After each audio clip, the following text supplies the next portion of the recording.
ॐ नमो नारायणाय।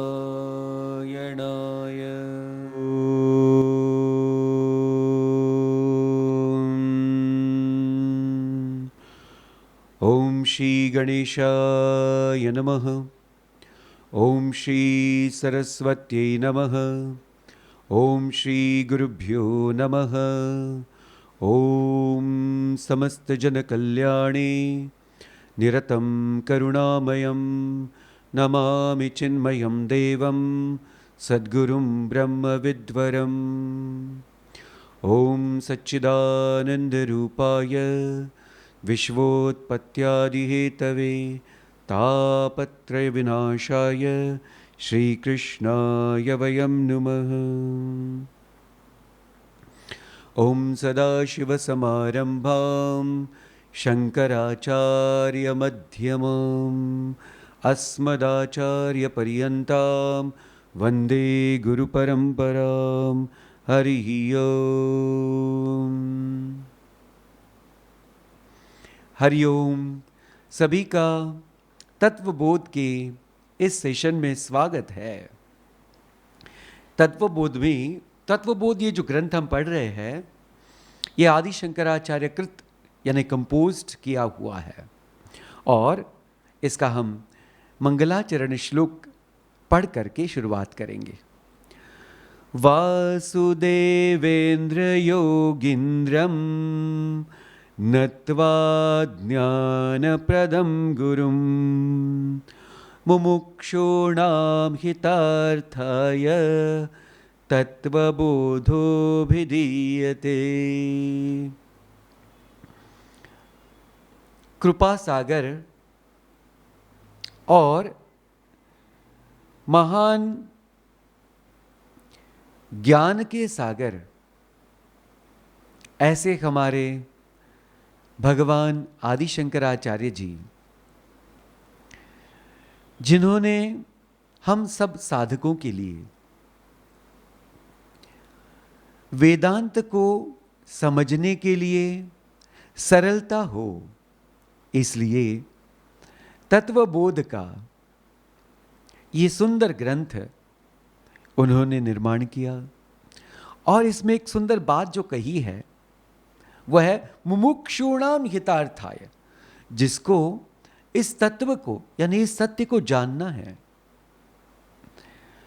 और जो मन ही मन में पूरी तरह से एकाग्र चित्त से आगे बढ़ना चाहता है, ऐसे मुमुक्षु को ये ग्रंथ सहायता करेगा और उसी के लिए ये ग्रंथ है।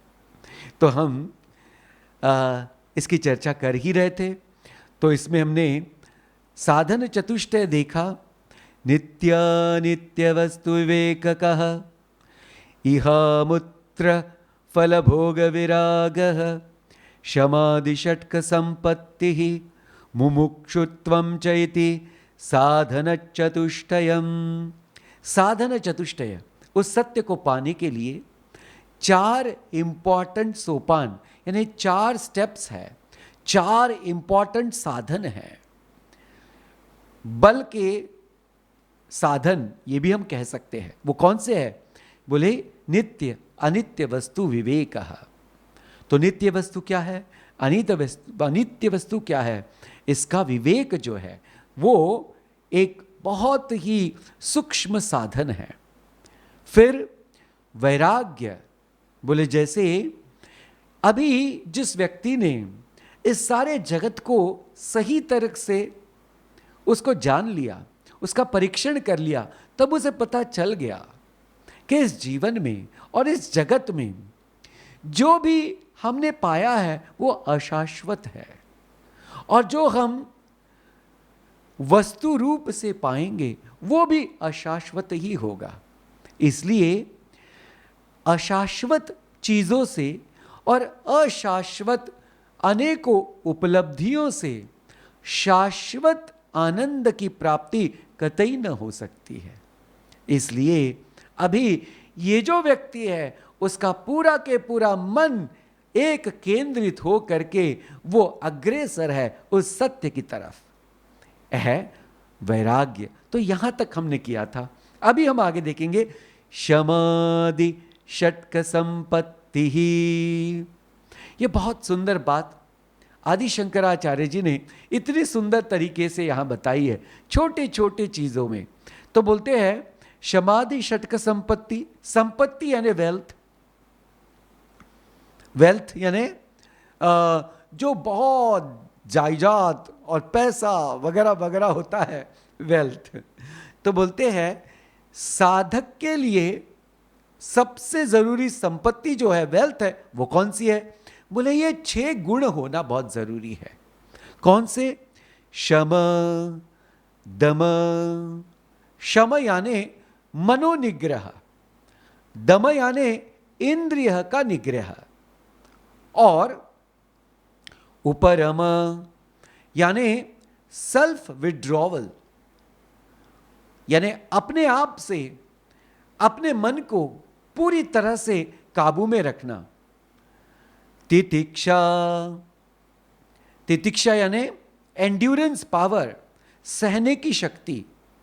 श्रद्धा,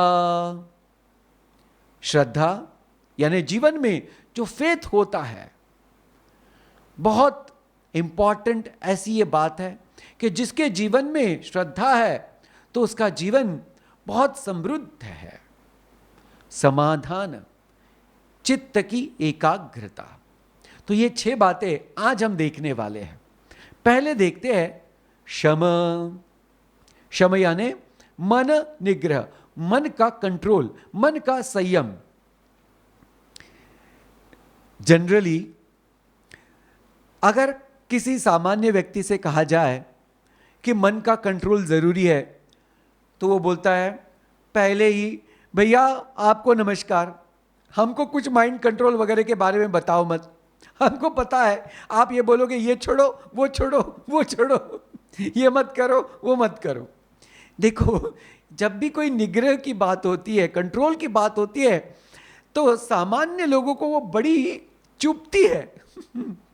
बट ये बात जो कही है वो साधक के लिए कही है। इसको हमने जानना बहुत जरूरी है कि ये जो कंट्रोल ऑफ माइंड कहा गया है, ये एक साधक के लिए कहा गया है।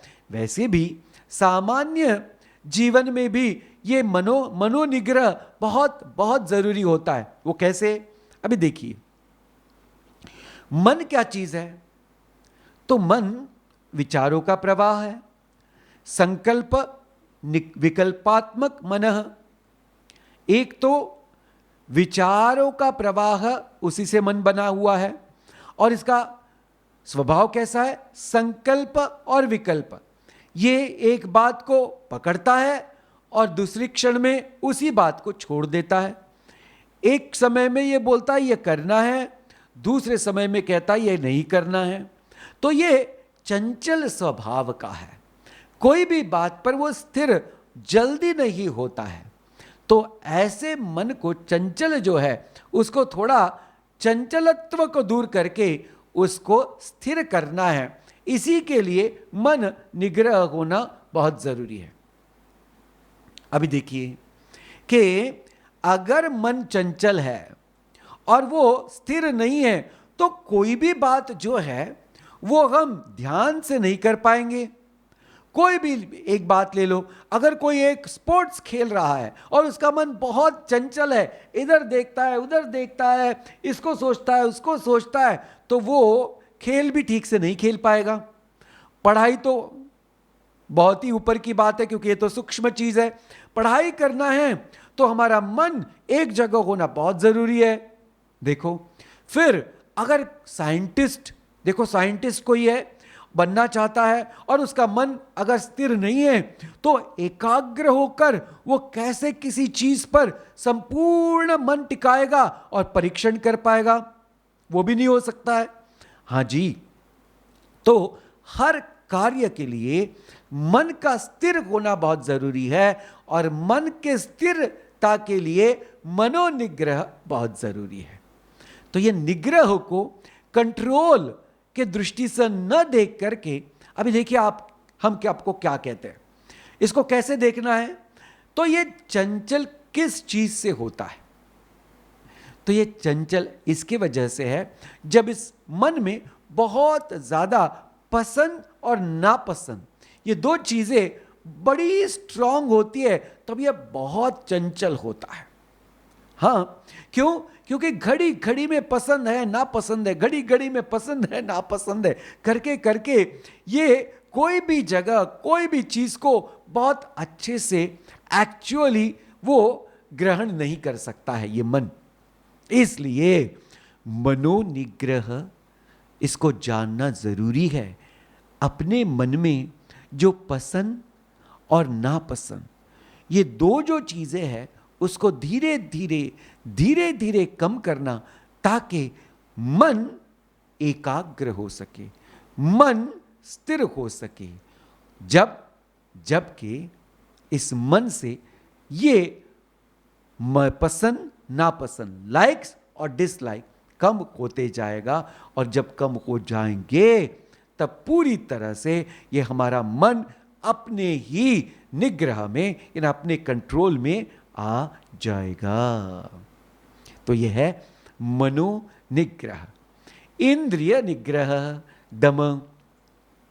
देखो, मन और इंद्रिया, तो मन जो है इंद्रियों का राजा है, और अगर जो इंद्रिया है वो बहुत ज्यादा अगर चंचल है तो ये इंद्रिया जो है मन से कनेक्टेड है, तो ये मन को खींचती है। तो सिर्फ एक मन को थोड़ा सा स्थिर करके नहीं चलता है, अगर यहां बहुत ज्यादा टर्ब्यूलेंस है तो ये मन को खींचेगा और कमजोर करेगा। इसलिए हमको ये ध्यान में रखना है कि ये जो शम और दम ये साथ में होना बहुत जरूरी है। जैसे धीरे धीरे हम मन को, ये मन पसंद और नापसंद यानी लाइक्स और डिसलाइक से दूर दूर ले जा रहे हैं, यानी कम कम करते जा रहे हैं, वैसे ही इंद्रियों के भी वो लाइक्स और डिसलाइक को कम कम करते जाना, और जो जरूरी है उस पर ही हमारा फोकस रखना, ताकि धीरे धीरे इस इंद्रियों पर भी संयम आ सके। देखिए, ये इंद्रियों का होता क्या है? तो सामान्यतः हर एक इंद्रिया, ये जो जगत में इंद्रियों के एक एक पदार्थ है, जैसे sense organ are connected to sense object as per their like. So जैसे आंखें हमारी ज्ञानेंद्रिय है, ध्यान देना, आंखें हमारी ज्ञानेंद्रिय है, तो इस आंख को रूप देखने में बड़ा मजा आता है। तो हमको ध्यान में रखना है कि रूप देखने में मजा तो आता है, ये ठीक है, पर क्या देखना है? वही चीज देखो कि जिससे हमारा मन दूषित न हो। देखो क्या है, हमने देखना बंद नहीं करना है, फिर क्या करना है? देखते वक्त इतना ही ध्यान देना है साधन अवस्था में कि जो चीज हम देख रहे हैं वो चीज अपवित्र दूषित ना हो, यानी उस चीज से हमारा मन दूषित ना हो, पोल्यूट ना हो, निगेटिव ना हो। वैसे ही हमारे कान से ऐसी ही बातें सुनो जिससे हमारा मन दूषित ना हो। खाते वक्त भी ऐसी ही चीजें खाओ, ऐसी ही चीजें पियो कि जिससे हमारा मन दूषित और पूरी तरह से चंचल ना हो, वो स्थिर ही रहे।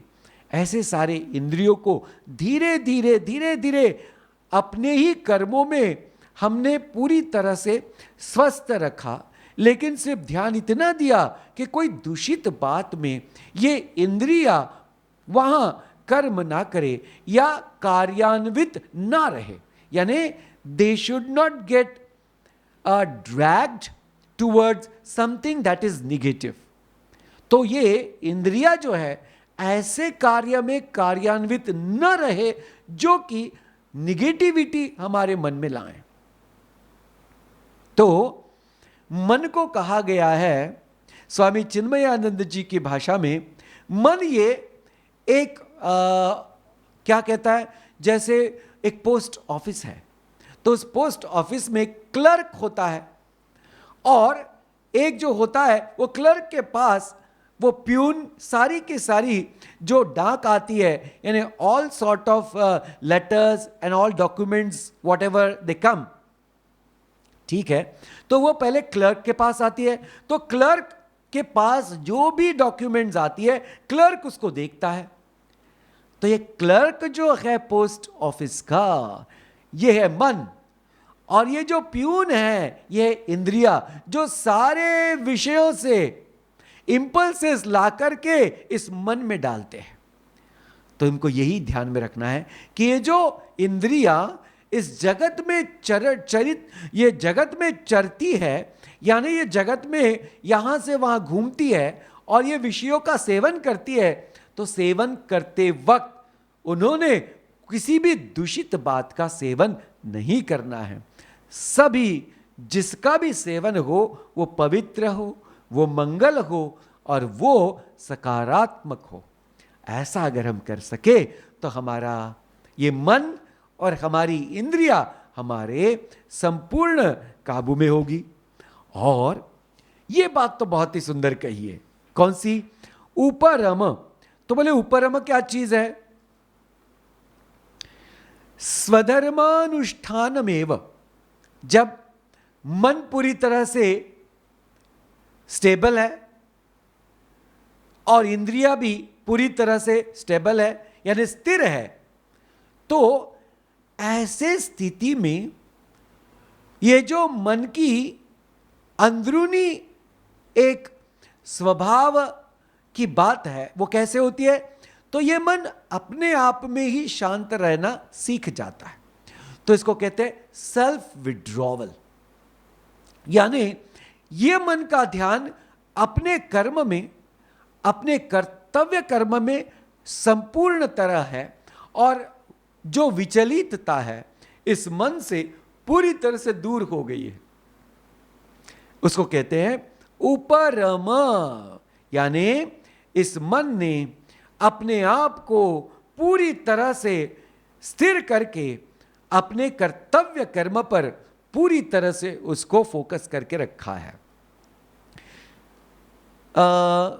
भगवत गीता में एक सुंदर उदाहरण दिया है भगवान जी ने स्थितप्रज्ञ लक्षण में। वो कहते हैं यदा संहरते चायम कुर्मोंगानीव सर्वशः इंद्रियाणीन्द्रियार्थेभ्यः तस्य प्रज्ञा प्रतिष्ठिता। बोले जैसे एक कछुआ होता है, टर्टल, तो वो कछुआ करता क्या है? जब भी अगर उसके आजू बाजू में अगर कोई खतरा नजर आए, कोई डेंजर उसको अगर समझ में आए, तो तुरंत अपनी गर्दन, अपना सिर और अपने चारों पैर अंदर खींच लेता है अपने ही उस कोश में। और वो जब तक डेंजर, यानी वो जो धोखादायक या जहां से भी उसको कुछ बहुत ज्यादा ऐसे क्षति पहुंच सकती है, ऐसा जो कोई एक प्रसंग था, वो जब तक टल न जाए तब तक वो ऐसे ही शांत अंदर में अपने सारे अवयव को खींच करके बैठता है। और फिर जब वो खतरा टल जाता है तो अपने अवयव को बाहर निकाल करके फिर से अपनी गति पे चलते लगता है। तो देखिए यहां अपने आप से उसने अपने गति को रोका, सेल्फ विड्रॉल। किसी ने बताया नहीं, क्यों? उसको यह समझ में आ गया कि अभी बाहर में कुछ खतरा है, कुछ डेंजर है, कि जिसकी वजह से मेरे शरीर या मेरे जीवन में कुछ हानि पहुंच सकती है। वैसे ही यह साधक को समझ में आता है कि ऐसे कोई प्रसंग, ऐसे कोई व्यक्ति, ऐसे कोई बात, ऐसा कोई पदार्थ अगर कोई है कि जिसके जीवन में आते ही ये साधना में खंड हो जाएगा, साधना में बहुत बड़ा ऑब्स्टैकल आ जाएगा, साधना में वो जो गति है वो बिखर जाएगी। जब उसको ये पता चलता है तो वो अपने आप से मन को और ज्यादा विग्रह यानी कंट्रोल कर लेता है। और वो कैसे? किसी कष्ट के वजह से नहीं, लेकिन अपने उस ध्येय के तरफ ध्यान रख करके और उस ध्येय की प्राप्ति को याद करके आज ये जरूरी है, इसलिए वो सेल्फ विड्रॉवल करता है, यानी वो दूषित प्रदूषित ऐसे पदार्थ को, ऐसे सिचुएशन को गले नहीं लगाता है। यही उपरम है। क्या बढ़िया बात कही है। अभी कहते हैं तितिक्षा का शीतोष्ण सुख दुखादि सहिष्णुत्वम इति तितिक्षा। शीत उष्ण सुख दुख आदि सहिष्णुतम। सहिष्णुतम यानी पूरी तरह से सहन करने की शक्ति। सहिष्णुता यानी सहन करने की शक्ति। किस बात की सहन करने की शक्ति? तो कहते हैं शीत उष्ण, ठंडा और गर्म, सुख दुख, जीवन में जो प्लेजर्स होते हैं और जीवन में जो सॉरोज होते हैं, जॉय एंड सॉरो, सुख और दुख, इन दोनों को सहने की शक्ति। आदि, आदि क्या होता है? लाभ हानि, उसको भी सहने की शक्ति। जय पराजय, उसको भी सहने की शक्ति। ऐसे जो द्वंद्व है जिसके साथ दो दो लगे हुए, जैसे राग द्वेष, जब राग है, आसक्ति है, तो द्वेष होने ही वाला है। तो ऐसे जो साथ में चलते हैं, तो ऐसे दोनों काम क्रोध ये भी साथ में चलते हैं। कामना है और कामना पूरी नहीं हुई तो क्रोध आने ही वाला है। तो बोले ये सारे के सारे जो द्वंद्व है, इसको क्या है? सहने की शक्ति, सहने की शक्ति। अभी ध्यान देना, ये सुख और दुख है, ये मन के स्तर पर, और शीत उष्ण है, ये शरीर के स्तर पर, और अगर और आगे सोचा जाए, मान और अपमान, यह है इस बुद्धि के स्तर पर। तो इसका मतलब है कि जीवन में हमको छोटी छोटी बातों को ले करके परेशान न हो करके उनको सहन करना आना चाहिए। जैसे बहुत गर्मी है, बहुत गर्मी है, ऐसे सोच करके कुछ होता नहीं है। जैसे जहां जो जरूरी है पंखा लगा लो या छोटा कूलर लगा लो, अगर हैसियत है तो एसी लगा लो, लेकिन अपना काम करते रहो। या अगर बारिश का समय है तो अरे बारिश हो रही है करके मत बैठो, रेनकोट पहन लो या छाता ले लो और जाओ और अपना काम करो। तो इसका है कि अभी जैसा जो सीजन होता है, जैसे जैसे परिस्थिति होती है, तो वैसे वैसे उस परिस्थिति का आकलन होना बहुत जरूरी होता है। अन्यथा तो हम कुछ कर ही नहीं पाएंगे।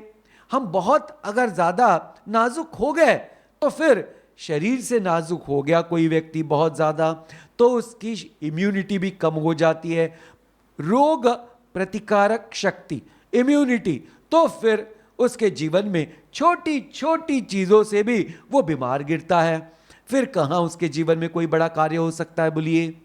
तो इसलिए धीरे धीरे धीरे धीरे सारे अच्छे चीजों को करके, जैसे योग अभ्यास, प्राणायाम आदि चीजों को करके शरीर को पूरी तरह से मजबूत रखना है, ताकि इस शीत उष्ण ऐसे चीजों को हम सह सके। वैसे ही सुख और दुख मन की तरफ होते, मन के स्तर पर होते हैं। तो ये मन के स्तर पर भी हम सभी को समझना जरूरी है कि सुख और दुख को सहना आना चाहिए। थोड़ा कठिन जरूर है पर मुझे आपको एक बताना है कि जब अगर हम किसी चीज को कठिन कहते हैं ना, तो पहले ही हमने उस चीज से हार मान ली। So don't say difficult, then what should you say? You must say it is doable. क्या है? कर सकते हैं।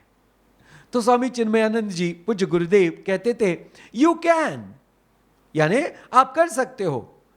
सो देन यूज्ड टू से if you can you must, यानी अगर आप और हम वो कर सकते हैं तो हमने जरूर करना चाहिए. और हमको तो ये पता ही है कि धीरे धीरे हम ये बात कर ही सकते हैं. जैसे छोटा सा एक उदाहरण, शरीर के स्तर पर और मन के स्तर पर, दोनों के स्तर पर. अगर आपने एक्सरसाइज करना शुरू कर दिया, समझो आपने जॉगिंग करना शुरू कर दिया और आप पहले दिन जॉग करते हो तो आप 1 किलोमीटर दौड़े और थोड़े से थक गए, तो फिर दूसरे दिन 1 किलोमीटर की नहीं दौड़ना है माय डियर, फिर 1.5 1.5 यानी 1 से ज्यादा थोड़ा सा दौड़ना है. तो हमने क्या किया, थोड़ा सा शरीर को आगे खींचा. तो वो बोलता है ठीक है, फिर वो तैयार होता है थोड़े से और कष्ट के लिए. फिर तीसरे दिन 2 किलोमीटर दौड़ना है, फिर वो उसके लिए भी तैयार होता है. तो धीरे धीरे क्या हो रहा है, हम इस शरीर की उस कैपेसिटी को बढ़ा रहे हैं. वैसे ही मन की कैपेसिटी, सुख और दुख. कैसे, अभी आपको कहा मैंने कि जब मन का निग्रह करने की बात आती है तो सूक्ष्म बात है, मन में 2 चीजें हैं, पसंद नापसंद. उस पसंद नापसंद को धीरे धीरे कम करते जाओ और अपने एक्सेप्टेंस को बढ़ाते जाओ, यानी स्वीकार्यता को बढ़ाते जाओ. एक्सेप्टेंस यानी स्वीकार्यता, उसको बढ़ाते जाओ, उसको बढ़ाते जाओ. तो क्या होगा, धीरे धीरे हम सब में उस चीज को सहने की, सुख और दुख को सहने की शक्ति भी आ जाएगी. और थोड़ा और अगर सूक्ष्म बात करें तो ये बात समझ भी लो ना. क्या जी, देखो ये सुख और दुख किस चीज से आता है. सुख जब मन बोलता है मेरी इच्छा पूर्ण हो गई, मैं सुखी हूं. और यही मन जब इच्छा पूर्ण नहीं हुई तो बोलता है मैं दुखी हूं. तो आप सोचिए कि ये सुख और दुख सिर्फ इच्छा की पूर्ति अपूर्ति की वजह से है. इसलिए ये समझ लो ना, क्या जीवन में क्या सभी की सभी इच्छाएं पूर्ण होती है ना.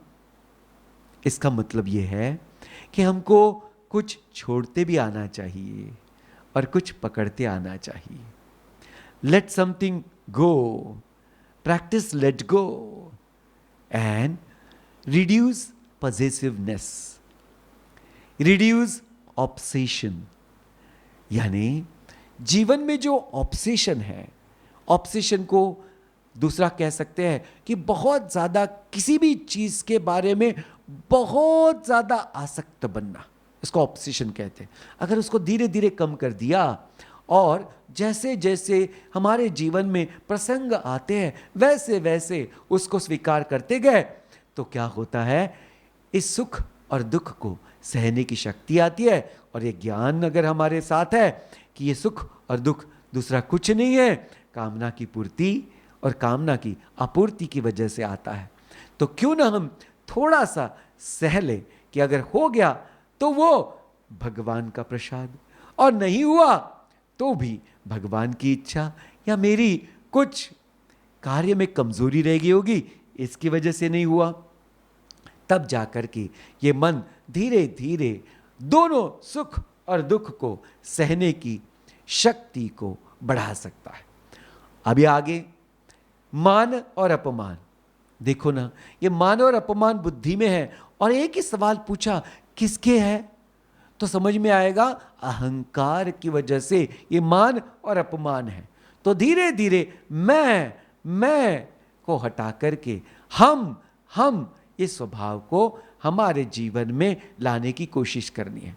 हमने कहा मैं यानी I को धीरे धीरे दूर करके वी को धीरे धीरे जीवन में लाएं तो ये अहम भाव जो है वो कम हो सकता है. तो ऐसे हम अपने आप में इस तितिक्षा को बढ़ा सकते हैं। अभी तो आई बड़ी सुंदर बात, कहते हैं श्रद्धा कीदृशी गुरु वेदांत वाक्य आदिशु विश्वास श्रद्धा। कहते हैं गुरु और वेदांत वाक्य यानी शास्त्र के वाक्य में विश्वास, और शास्त्र जो पढ़ते हैं, शास्त्र जो जीते हैं, ऐसे जो गुरु है उनके वाक्य में भी, उनके संदेश में भी विश्वास होना बहुत जरूरी है। तो जो व्यक्ति दोनों में विश्वास रखता है, अपने शास्त्र में और अपने गुरु में, तो उसके जीवन में यह सुंदर साधन का गुण आ जाता है, श्रद्धा। और ये श्रद्धा बहुत जरूरी है। शास्त्र में कही हुई बातों को ठीक ठीक समझने के लिए श्रद्धा का बहुत मजबूत होना अनिवार्य है, अनिवार्य है। तुलसीदास जी महाराज रामचरितमानस में कहते हैं, वो कहते हैं श्रद्धा विश्वास रूपिणु। कौन? तो कहते हैं एक है शंकर भगवान जी और एक है गौरी माता जी। ये दोनों भी कैसे है? श्रद्धा और विश्वास। ये दोनों का भी आशीर्वाद जब हमारे जीवन में होगा तब क्या होगा? तो हमारे अंदर ही जो भगवान यहां पूरी तरह से स्थित है उनका दर्शन प्राप्त कर सकते हैं। तो ये कब होगा? जब हमारे जीवन में श्रद्धा और विश्वास की पूर्णता होगी तब। तो ऐसे श्रद्धा को हमारे जीवन में बहुत मजबूत करना, ये उस सत्य को पाने के लिए बहुत जरूरी साधन है। इस समाधि षटक संपत्ति में आखिरी का जो है उसको कहते हैं समाधानम। समाधानम किम? चित्त एकाग्रता समाधानम। चित्त की एकाग्रता, पूर्ण मन एक चीज पर एक केंद्रित हो सके। तो ये कब होगा? तो देखिए, इसको एक ही बात से समझा जाता है। कैसे? जिस व्यक्ति के जीवन में उस व्यक्ति का पूरा के पूरा ध्यान उसके जीवन के ध्येय की तरफ है, और वो ध्येय जो उसका है उसको पाने की उत्कट इच्छा उसके मन में है, तो ऐसा मन पूरी तरह से एक चित्त होकर के रहता है। एक सिंपल आपको उदाहरण बताऊं। हां जी छोटे बच्चे होते हैं, उस छोटे बच्चों को खेलने में बड़ा ही मजा आता है। तब तो कभी आपने देखा है वो छोटे छोटे बच्चे जब पहली बारिश होती है और सब तरफ थोड़ा पानी बहने लगता है, तो अपने अपने कागज की नाव बना करके उस नाव को वो छोटे से पानी में डाल करके वो पानी जैसे बहता है तो वो इतने ज्यादा मगन हो जाते हैं उस नाव की उस जाने के प्रवाह में कि उनको सब भूल जाते हैं और कपड़े का ध्यान नहीं, कुछ मिट्टी का ध्यान नहीं। कैसे हो गया? चित्त संपूर्ण एकाग्र हो गया।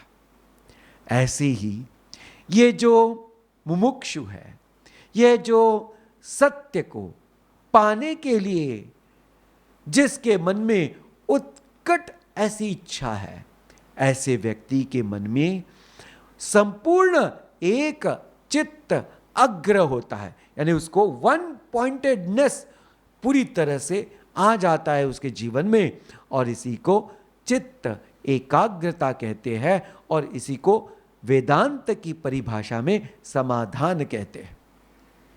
देखो, हिंदी में भी समाधान शब्द का उपयोग हम करते हैं, लेकिन वहां जो समाधान का जो उपयोग है वो संतुष्टि करके है। लेकिन इस वेदांतिक भाषा में इस समाधान को संतुष्टि नहीं बोला है, कहा है चित्त एकाग्रता, यानी अपने मन और बुद्धि को पूरी तरह से एक और एक डायरेक्शन में लगाना। भगवान इस बात को भगवत गीता में एक सुंदर तरीके से बताते हैं। वो बोलते हैं व्यवसायात्मिका बुद्धि एकेह कुरु नंदन बहुशाखायनन्ताश्च बुद्धयो अव्यवसायिनाम। अर्जुन की कहानी क्या है? उसका मन बिखर गया, उसकी बुद्धि में जो ज्ञान है उस ज्ञान के प्रकाश में अभी कुछ बात हो ही नहीं रही है उसके जीवन में। क्यों? क्योंकि मन बहुत ज्यादा विचलित हो गया है। तो पहले जो स्मृति में सूचनात्मक ज्ञान था अभी वो काम भी नहीं कर रहा है, मन इतना ज्यादा मोहग्रासित तो हो गया है। तो भगवान ने कहा कि देखो अर्जुन, अपने जीवन में 10 चीजें करने से अच्छा है एक चीज पर ध्यान करो। व्यवसायात्मिका बुद्धि, अपने बुद्धि को एक चित्त करो, यानी एक अग्र करो, एक डायरेक्शन, यूनि डायरेक्शन, एक ही दिशा में दिखाओ, एक ही दिशा में रखो।